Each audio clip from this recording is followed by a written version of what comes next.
Assalamualaikum warahmatullahi wabarakatuh. Halo semuanya, perkenalkan saya Mita. Saya berkuliah di Universitas Institut Agama Islam Negeri Pontianak dari Prodi Tadris Matematika. Pada video kali ini, saya akan menyampaikan refleksi saya terhadap novel yang telah saya baca yang berjudul Tuhan Izinkan Aku Menjadi Pelacur, penulis Muhyiddin M. Dahlan, cetakan 2003. Selamat menyaksikan.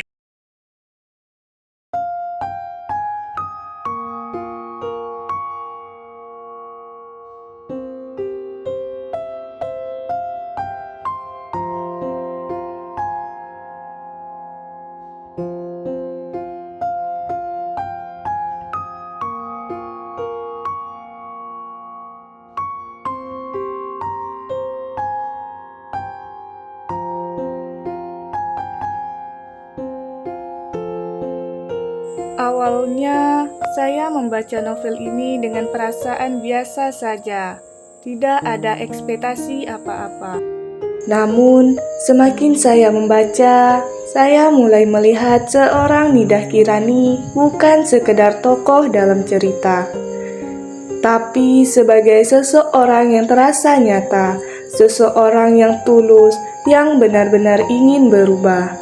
Di dalam dirinya, saya melihat keinginan yang sederhana, ingin menjadi lebih baik dan ingin lebih dekat dengan Tuhan.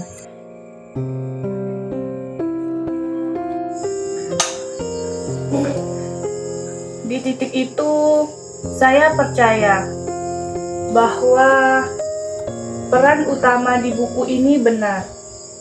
Ternyata ia tidak sedang mencari kesesatan, melainkan ia sedang mencari kebaikan.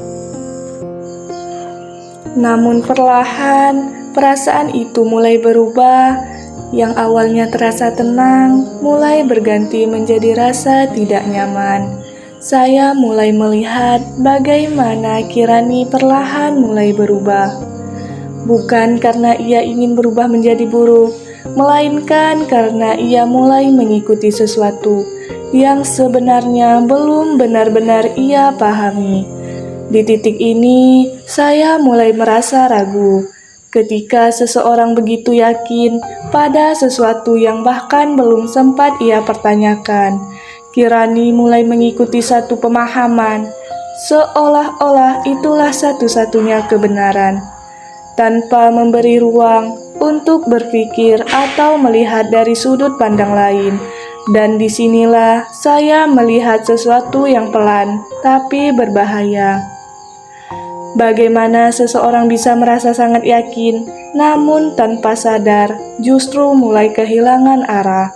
Karena ketika keyakinan tidak disertai pemahaman, yang terjadi bukanlah ketenangan, melainkan kebingungan yang perlahan tidak disadari.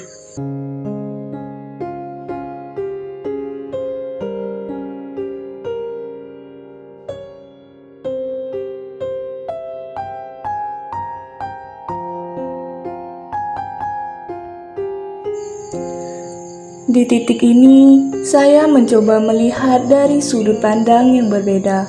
Saya tidak sepenuhnya menganggap Mas Dahiri sebagai tokoh jahat, karena jika dipahami lebih dalam, ia sebenarnya merasa bahwa apa yang ia lakukan adalah benar. Bahkan, ia percaya bahwa dirinya sebagai membimbing Kiran menuju jalan yang lebih baik. Di dalam keyakinannya tidak ada niat untuk merusak. Yang ada justru keinginan agar Kirani menjadi lebih taat, lebih dekat dengan Tuhan. Namun semakin saya memahami itu, saya mulai menyadari bahwa masalahnya bukan terletak pada niat, melainkan pada cara. Cara yang selalu memaksa, cara yang tidak memberi ruang. Mas Dahiri seolah sudah menentukan arah, tanpa memberi Kiran kesempatan untuk memahami dan memilih jalannya sendiri. Disinilah sesuatu yang awalnya terlihat sebagai bimbingan, perlahan berubah menjadi tekanan, dan tanpa disadari, Kiran tidak lagi berjalan dengan kesadarannya sendiri. melainkan hanya mengikuti apa yang dianggap benar oleh orang lain. Dari situ saya memulai memahami bahwa seseorang bisa saja melakukan kesalahan, bukan karena niatnya buruk, tetapi karena ia terlalu yakin pada satu kebenaran tanpa melihat kemungkinan lain.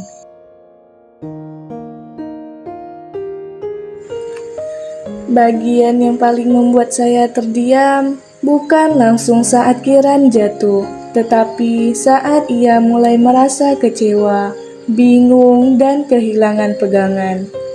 Di titik itu, Kiran tidak lagi berjalan dengan dirinya sendiri, melainkan ia hanya mengikuti tanpa benar-benar mengerti.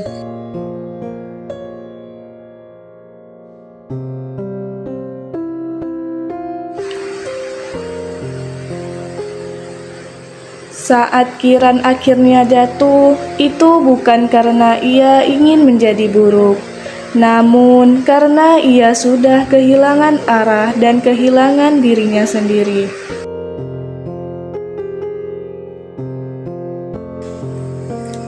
Dari situ saya sadar bahwa kejatuhan tidak terjadi secara tiba-tiba. Ia dimulai dari hal kecil ketika seseorang berhenti berpikir dan menyerahkan seluruh hidupnya kepada orang lain.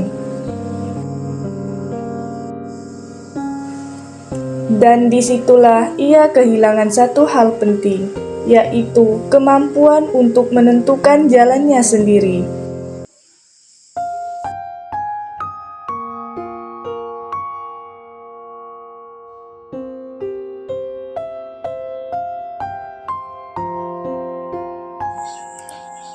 Jika saya bisa berada di samping Kiran saat itu, saya tidak akan menghakimi dia.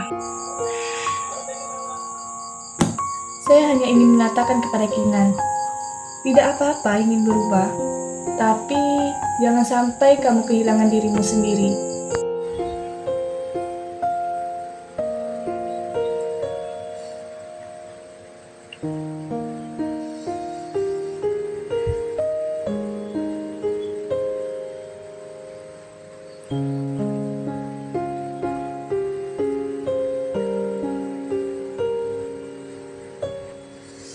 Menurut saya, bagian awal cerita terasa cukup panjang.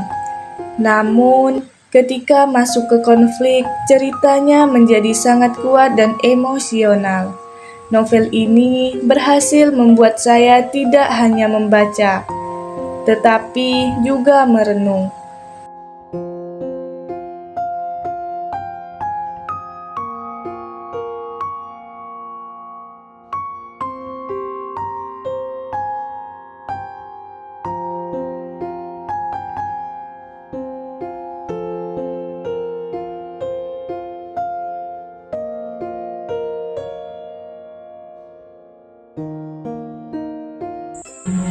Dari novel ini saya belajar satu hal bahwa iman tidak seharusnya menggantikan akal.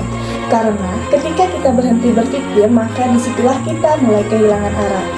Nah, mungkin hanya sekian yang bisa saya sampaikan dari isi novel tersebut. Sekian saya akhiri. Wassalamualaikum warahmatullahi wabarakatuh.